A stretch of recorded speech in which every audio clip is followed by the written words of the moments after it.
The text at the margin, as you know, is commentary from Hopkins. So where we're beginning today is indented. So that's from Tsong-kha-pa. And then he also will be quoting from Tsong-kha-pa's Introduction to the Seven Treatises.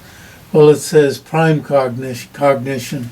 We're no longer using prime cognition, just valid cognition. Clearing away the mental darkness of seekers. So then there's a further indent, right? Because he's citing that. So you can always look to the top of the page, remember?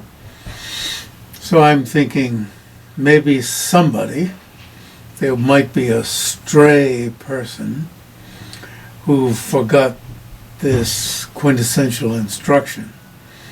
You look to the running head at the top of the page, and if the material is out at the margin, it's from Hopkins. So Hopkins gave a prior commentary, which is a Tibetan convention, must be an Indian convention also, or could be, to give a commentary before, which Chandrakirti often does, and then a commentary afterwards also. In other words, a lead-in commentary to make it easier to understand what, in this case, what Tsong-kha-pa is saying, and then perhaps also a commentary after. Although I just read it this morning, I don't remember if I give a commentary after or not. So that also may be confusing. You might think I was wrapping up something beforehand, but I do say just before this, where we're starting, to indicate these points, then Tsong-kha-pa continues, right? So I've said it before, and then he says it. And it somewhat powerfully hit me this morning when Tsong-kha-pa repeated what I said. That's a joke. That why do some even Tibetan systems, Buddhist systems, think that things like my brown cup here don't exist? That my body doesn't exist, your body doesn't exist, your mind doesn't exist. Nothing exists. Why? Because a rational consciousness, a consciousness, a really sensible consciousness, a consciousness such as one that's looking into things according to the Perfection of Wisdom Sutras even, says forms don't exist, consciousnesses don't exist, etc. Never mind scripture, but a rational consciousness that's following out the reasons, that's using the reasonings presented in Nagarjuna's treatise on the middle. 27 chapters of reasonings. And even in one chapter, he'll give many different reasonings. For instance, as in the second chapter on going and coming. Analyzing going and coming from many different points of view, such as beginning an action of going, ceasing an action of going, where you go, right? What is going? What's this thing that's going? It's the feet. So from many different points of view, he analyzes. And so through those reasonings, he says you can't find, the foot that's going. You can't find how you start going. You can't find how, through these reasonings, you can't find the stopping of going. You can't find where it takes place. Like me on my tricycle out by the telephone pole on Surrey Road, or as they say here, Surrey Road. I couldn't find, where I was looking down at the wheel, where going would take place. Really? So, there's no going, because a rational consciousness doesn't find it. So you see, it's this place of going is damaged, as it says a few lines down, by a rational consciousness analyzing going, analyzing the ultimate. But that's called analyzing the ultimate. In the consequent school, that's what it means to analyze the ultimate. As simple as that. What begins going? A goer or a non-goer? That's how simple it is. Like questions that a little kid, not me, Jeffrey Hopkins, most any little kid asks these questions. I had to hedge that. There might be some little kids who don't ask these dumbass questions. And the parent says, why don't you go in and watch TV? Or here's a candy bar.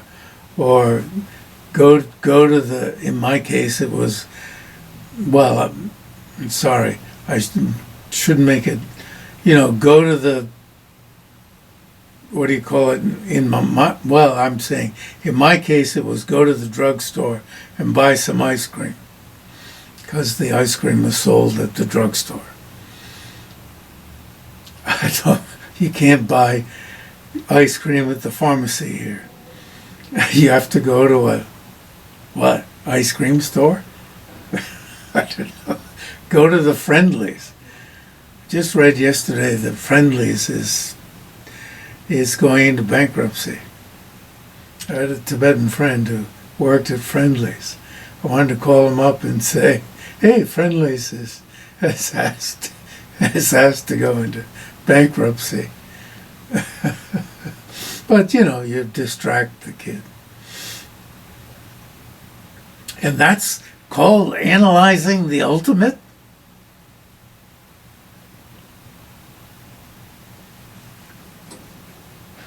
Okay. So, that kind of thing is damaged by a rational consciousness analyzing the ultimate. Face it, it's damaged. So what does that mean if it damages it? And so, even these Tibetan sects, some of them, say ice cream doesn't exist, or, going doesn't exist. The place of going doesn't exist, coming doesn't exist, etc. This whole list. They do say that. Yes, I was hit by this. Right? It follows that a consciousness apprehending true existence does not exist in conventional terms. In Tibetan, I've chosen to translate Tanye Du as in conventional terms. Gunzop Du I translate, in the Tibetan term, Gunzop Du I translate as conventionally. I give it two different translations.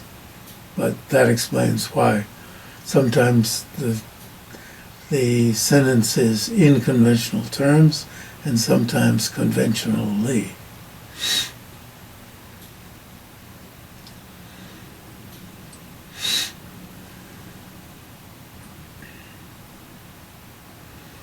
And so you see, there's really a good reason for these sects to say that. And teachers will say, Gelugpas have fancy footwork for saying, well, conventionally, or in conventional terms, going and so forth do exist, even if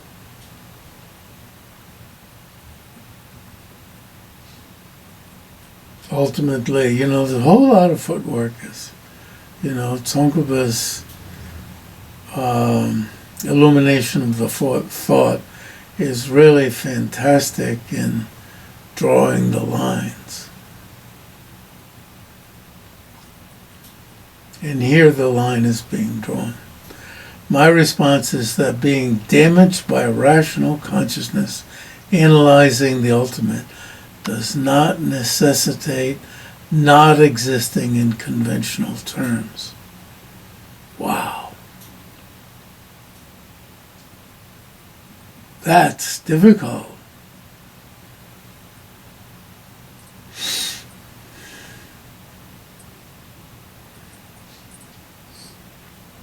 If it's damage. Now, here we have a consciousness. I mean, you would think even, one way you can say it indicates that inherent existence, this rational consciousness analyzing the ultimate, determines that inherent existence doesn't exist, but the consciousness does exist. So, by using this ultimate analysis, it's going to say, right, will weaken if you understand it and use it a lot and understand its ins and outs. It'll weaken it. It'll weaken that consciousness. It'll undermine it. If you're addicted to smoking, merely hearing that there are reasons not to smoke, you'll still keep smoking, probably. But if you study it, and so forth, and as I've said before, at the University of Virginia, meeting of the general meeting of the doctors of the hospital and the professors and so forth at the noon meeting, when they showed the slide of the heart darkened but didn't tell us. I went to the meeting with a Tibetan Dr. Dundan, and they showed the slide darkened but didn't tell us it was the heart. And we all thought it was the lungs. And then the doctor told us it was the heart. I was shocked. It really got through to me. I wasn't smoking, actually, but it really got through to me, you see. So that's the kind of study and reflection and getting into the second chapter of Chandrakirti's clear words, or the clear worded, or the clearly worded, however you want to translate it. But clear words, I say, means that which has clear words. And getting into it and going through the many different permutations of reasonings that Chandrakirti uses and Tsong-kha-pa illuminates, and you reflect on it, and then it begins to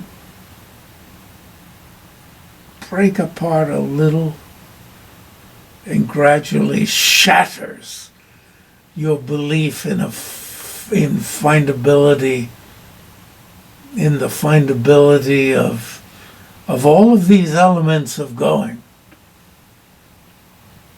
And you feel yourself as, ooh, is it Dendalharma again or somebody else? You feel yourself being thrown off He says it's like trying to ride a wild horse, which means you get thrown off the horse.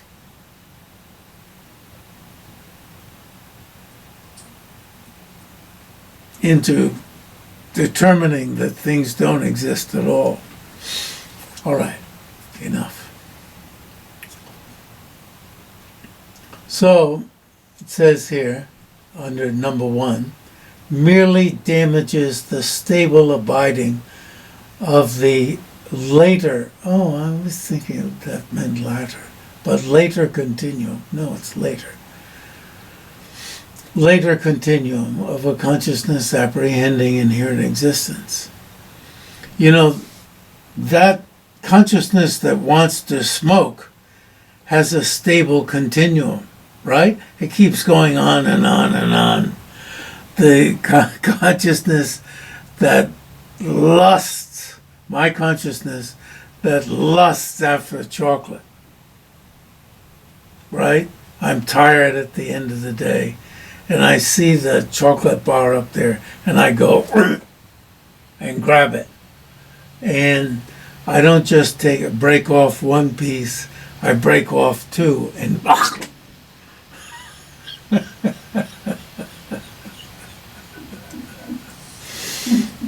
I'm on my last bar. Betsy's sister, Betsy's in the next apartment. Her sister sends her bars and bars. I don't know, when Betsy visits down there, her sister gets all these bargains that she literally fills her house with, such that Betsy says you can't even walk around in it.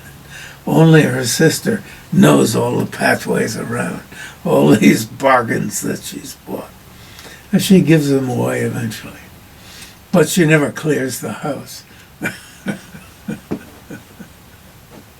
And then I get given some of these, like a whole stack of chocolate. I have the right colored gloves on, black gloves. I'm down to my last bar. But I'm still devouring. So it has a stable abiding, you see, that continuum of the later continuum, right? So that stable abiding is it hasn't been broken yet. But does not damage the fact that a consciousness apprehending lusting chocolate is established by conventional valid cognition, right? That consciousness apprehending true existence, inherent existence, exists. Its existence is validly established. That doesn't mean it has a valid underpinning.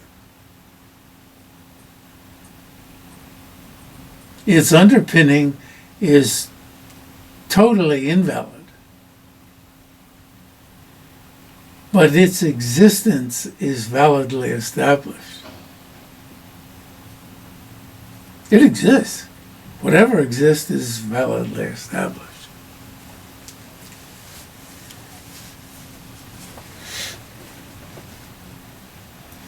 So, apparently, there are some meditators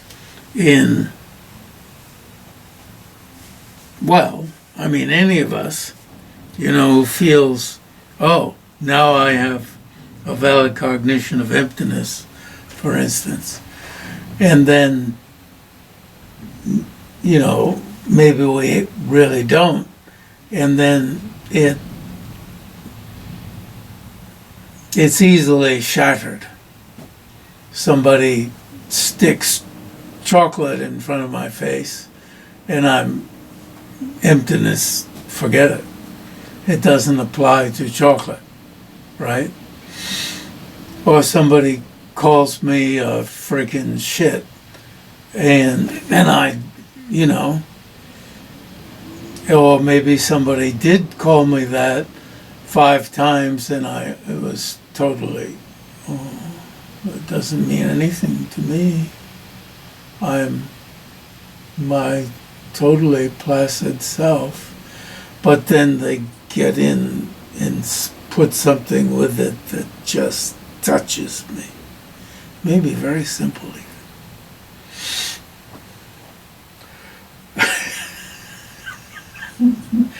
And I'm revealed. And so then I would turn to, I need help from the outside. I need, a permanent God to bless me, to wash the sin from me. It's impossible to do it by myself.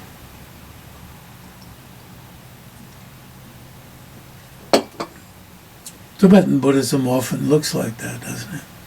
You go rush to some special blessing. It's a mixture, isn't it? Get some special blessings, some juice from the outside. But if it's totally from the outside, I don't know, maybe I'm making up some. If it's totally from the outside, then from some permanent deity.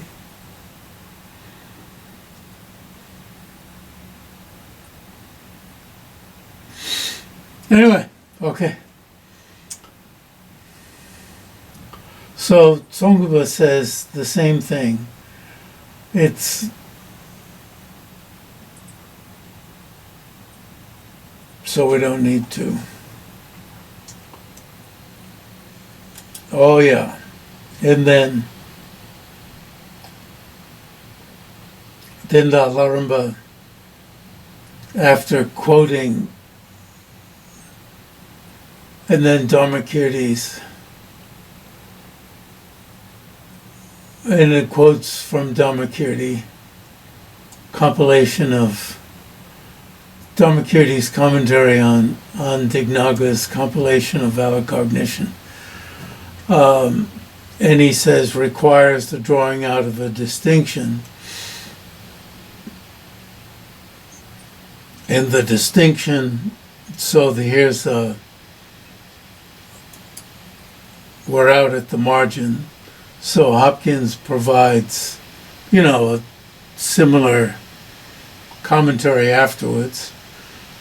Here we have, when a statement is refuted, the statement exists. Sometimes, when somebody says, well, Lincoln said such and such, and you prove that Lincoln didn't say that, that's a case of refuting the statement existed from the mouth of Lincoln. But in this case, the statement exists, but the meaning expressed by the statement is shown to be something that simply doesn't exist. So, the drawing out of a distinction, right? So, it's the same, repeating the same, getting the point across.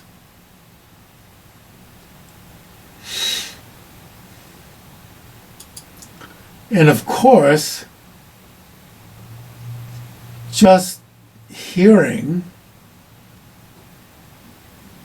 that inherent existence doesn't exist doesn't do the trick. Usually, it will be very rare. Unless you define inherent existence so absurdly that you say, oh yeah, I don't believe in that. I'd never accept inherent existence. Now the fact is, we accept it throughout the day. We built our lives upon it. And we're stuck in the shit of inherent existence, and we eat it all day long. Horrible, isn't it? Without knowing it.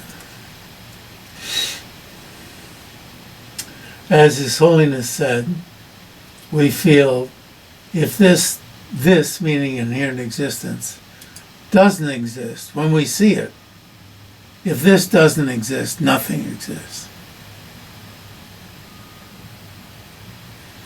And so in my terms, it means this big point of the middle way school, of the consequence school, is ridiculous. And when you feel that, that means you've got it in sight. When you feel that, you're starting to make some progress.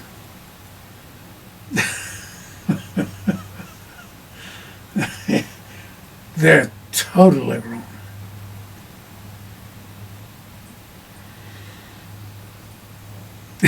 You say, I'm never going to give this up. I'm never going to give this up. If I gave this up, I'd have to give myself up. I'd have to give you up. I'd have to give up caring about who's elected today. And I do care about that.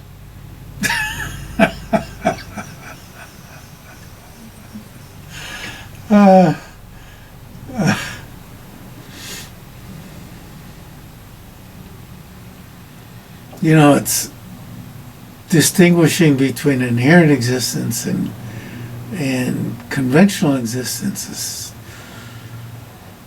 And that's why it is, Dendalharma says, it's like riding a wild horse. You can't stay on top of it. It's so... And so they're going... Reading the rest of this is... Well, in this email I sent you this morning, is that included in a note here? It's already included? Oh, fantastic. Great.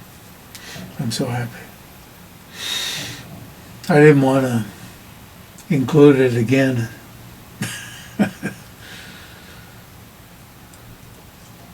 I didn't have time anyway.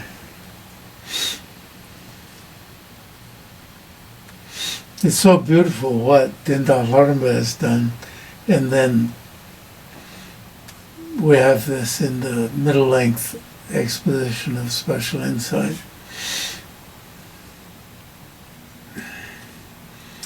This terminology, you know, these words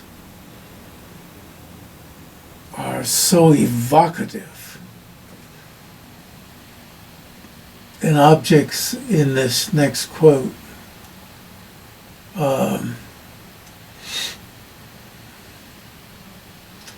so the very end of this commentary after the quote, by refuting its object, the object of this consciousness, such an awareness gradually weakens and stops.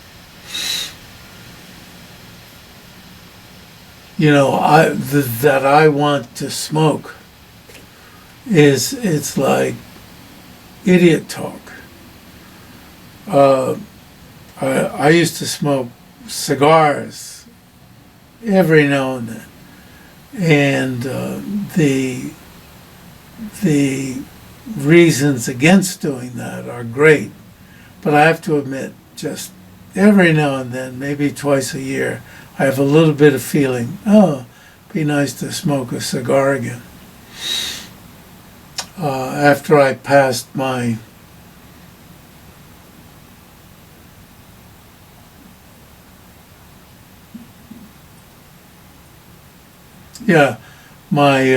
preliminary exams for the PhD, Richard Robinson, my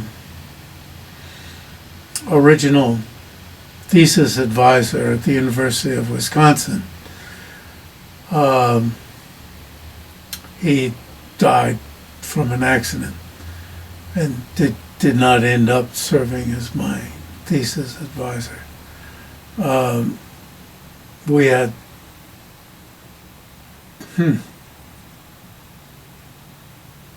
It wasn't after that. It was after we decided on what my topic was going to be, meditation on emptiness. Well, we walked back to the office in Madison, and he got out a couple of cigars, and we ducked in. It was very windy, so we ducked into the foyer of a Christian church and lit them up.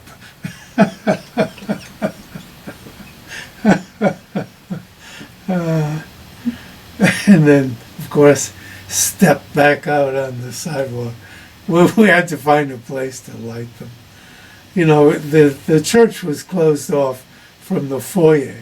There was nothing sacred, so to speak. But still, the foyer, no matter how shut off it was from the... Still, we were sneaking into it. There's no question. Oh, terrible. Dendal Harma now wraps up the topic as a way to set the stage for a penetrating question. This vocabulary, can you imagine how I would feel? Awful. Of an object's being able to set itself up from its own side. Wow. And then non-contingency on another. And I was thinking, what came to my mind was, if you go, I'll go. You see, that's contingency on another. If you go, I'll go. You know, that has nothing to do with lighting the cigar. If you go to to downtown, to Costco, I'll go. As simple as that. If you go, I'll go. My going is contingent on your going. That's what contingent means.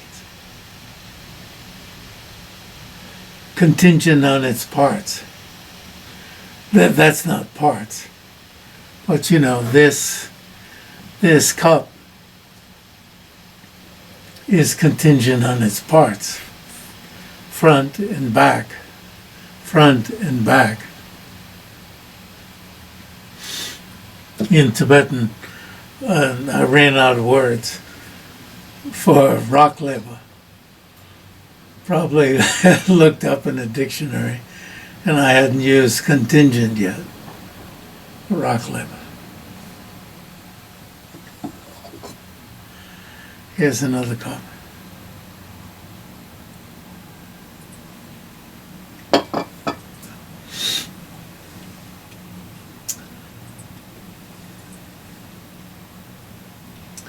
So look at this. This is where Dendal Harma begins talking about, you see, after the is, several lines down, is just this renowned as the subtle topic most difficult to realize. Most difficult.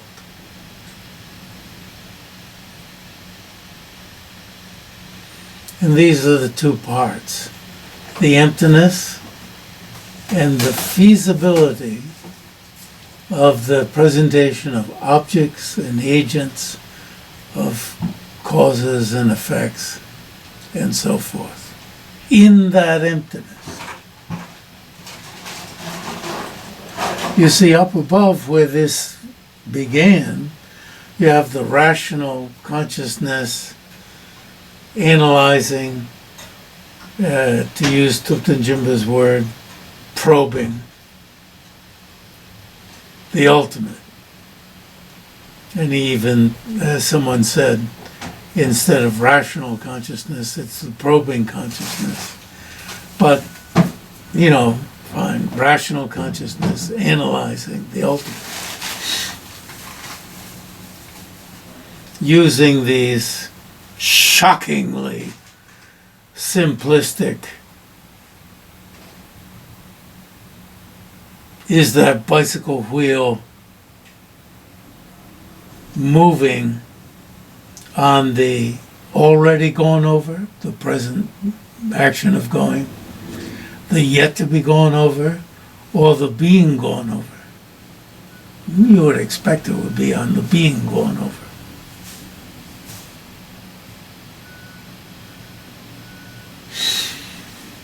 And Nagarjuna tears them apart.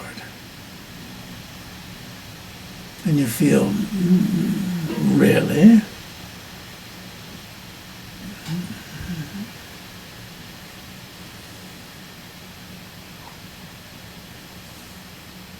I'm not going to go along with that game. As my original thesis director said, this is a shell game. Nobody believes this. It's a put-up game. His big book at that time was early Madhyamaka in India and China. He didn't believe them. He didn't accept them. And the big popular book that I read 5 times and whose class I sat in and on it in my undergraduate days, T.R.V. Murti's Central Philosophy of Buddhism, right? I keep reminding people of what he said, these reasonings that Nagarjuna does in 27 chapters go on ad nauseum. You don't need a translation of nauseum. And you can guess what ad means. Go on nauseously, to the point of nausea, to the point where he threw up.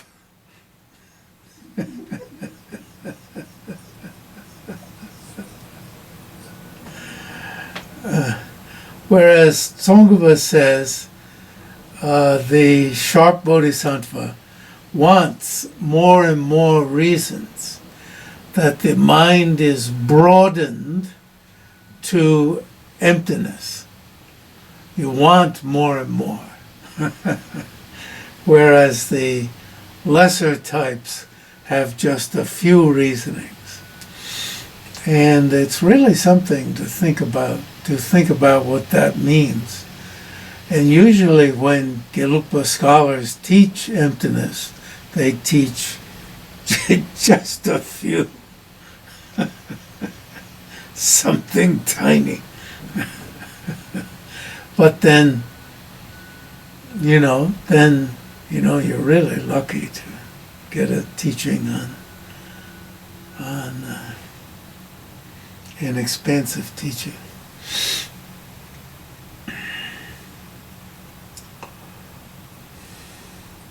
So there are these 2 parts. It should even have one, the emptiness, etc., and down in the middle of the paragraph, and the mode of the feasibility. Wow, is this taken seriously? Most difficult to realize. 4, Tsong-kha-pa's Great Exposition of Special Insight. So the Great Exposition of Special Insight is the exposition of special insight that's in Tsong-kha-pa's Great Exposition of the Stages of the Path, Lamrim Chemo. The difficult place in Tibetan, Gasa, difficult place. You know, you'd have to, what does sa mean? Sa means earth, place. Point, point makes it look sort of, the point could be like tiny, but point means like huge. Place, point, got another word?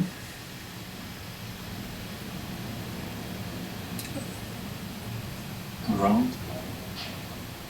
Yeah, that's the word for ground, the difficult ground. Point, place, ground.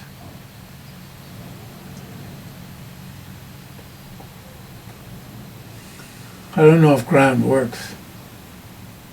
I felt it didn't.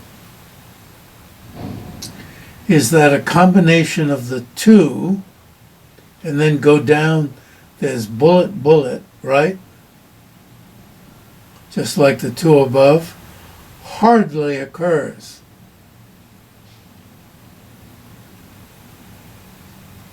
Almost nobody gets it. Tsong-kha-pa says. Hardly occurs. Hence, the middle view is very difficult to find.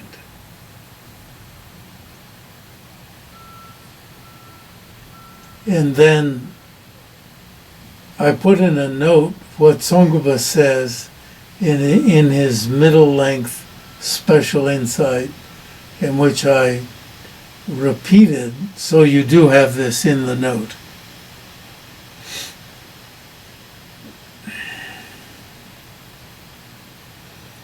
And here it's got a psychological,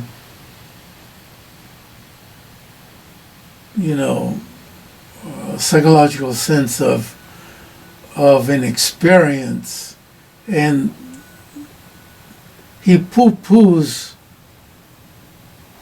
what he admits is part of a lead-in to the experience. So it's not that one is to avoid this experience. This experience is part of the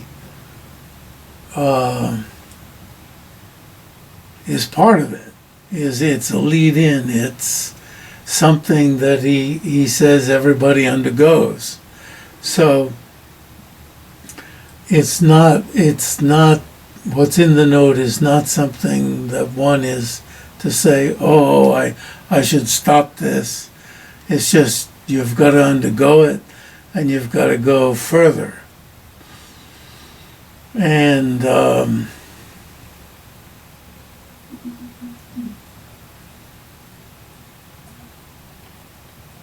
he talks about ephemeral and evanescent. I wanted to look this up and see if this is one term. I think it's one term that I'm giving a double translation of. Nawa in Tibetan, Nawa penpum, penpum, penpum, penpum, penpum. But I didn't have time. I've been very busy in these 2 weeks, attempting to finish a book, and except for some technical stuff.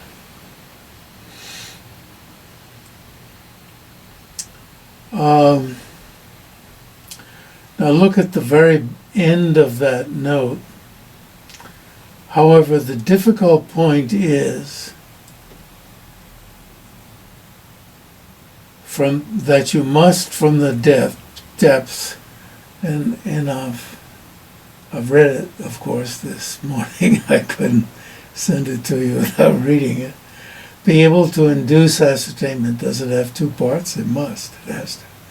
Induce ascertainment with respect to the negation without residue of an inherent nature. That's number 1. And be able to posit those very persons and so forth lacking in it, as the accumulators of actions, experiencers of effects, and so forth. It looks really easy to be able to say these two. But you see, he says, from the depths to induce ascertainment with respect to the negation without residue, the mere absence, or as is it the second Panchen Lama or the fourth, the utter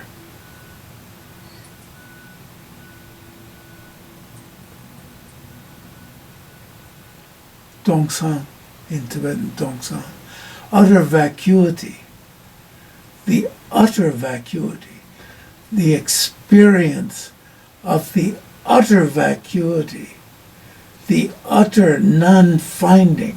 You see, that psychological experience, you're not immediately pasting something over that. You're searching, and you find. That means realize, you see. This Dongsang in Tibetan, Dong, empty, Sang, that Sang, that's why I say utter vacuity.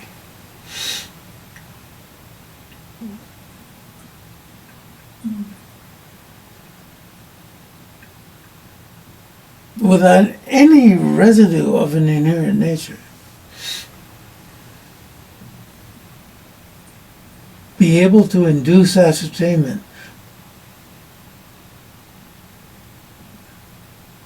and be able to posit those very persons of both lacking inherent existence as the accumulators of actions. Not come back into some dumb state in which you are able to posit, but those very persons and so forth lacking inherent existence as the accumulators of actions, experiences, effects, so forth.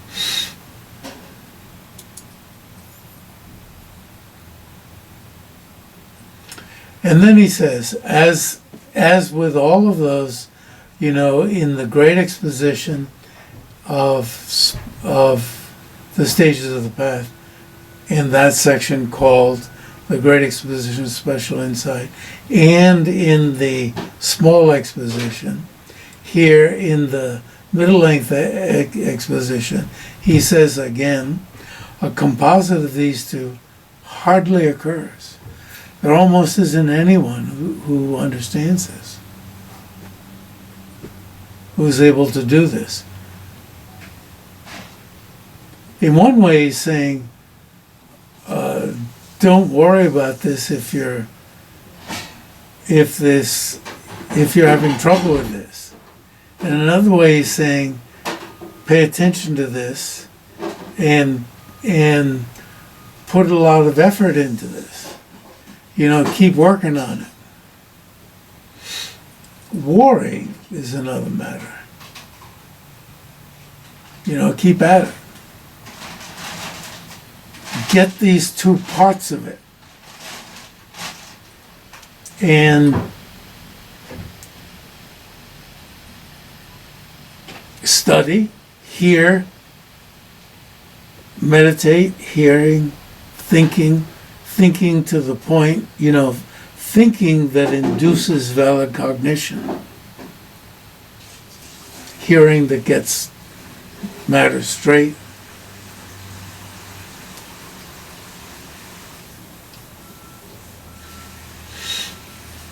The fact that reading this material again and again means so much to me, means that I need this is a form of hearing. I need it more and more and more. So I'm very lucky to have this opportunity to meet with you and talk about this. Hence, the middle way view is very difficult to find.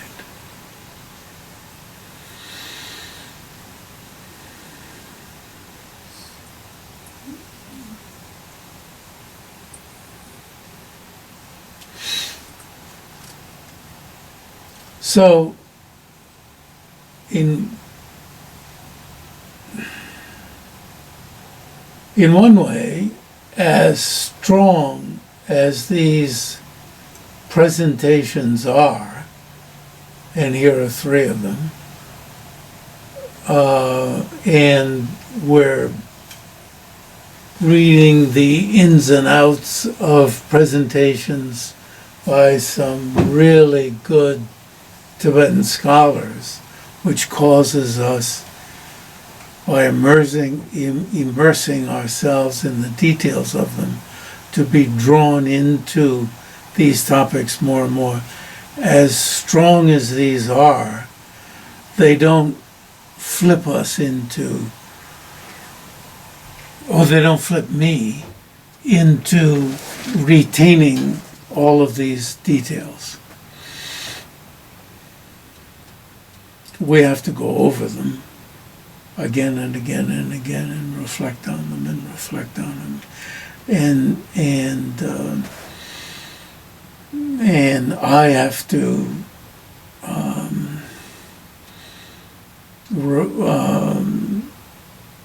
I was thinking about the word precious this morning, Rinpoche. These are the Rinpoches. These expositions are the Rin is price. Che, Rimbo, is price, value. Che is great. And, you know, the people, they're wonderful. But at some point when I was in Dharamsala, I felt the spoken word that I was getting, that was the really valuable thing. Anyway, I was walking up the hill. I don't know why I was going up to the Injigomba, the English, you know, the foreigners' monastery. Probably it was a shortcut to where I was staying.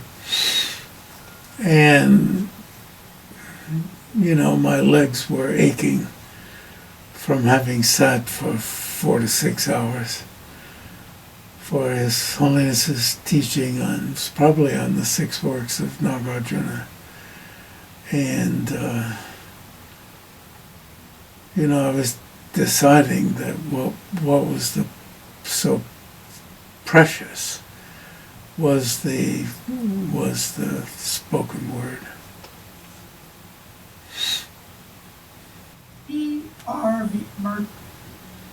T.R.V. Murti.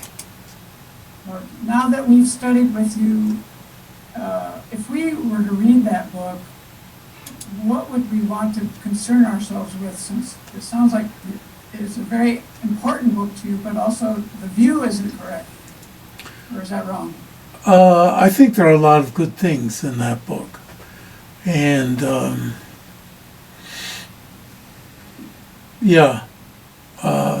I haven't read it recently, but he's a great scholar of Indian religions. Course I sat in on was the 6 schools or 5 schools of Indian philosophy. He's a great scholar. I think it's worth reading cover to cover. Very well worth it. The central philosophy of Buddhism. He's zeroing in there on Madhyamaka.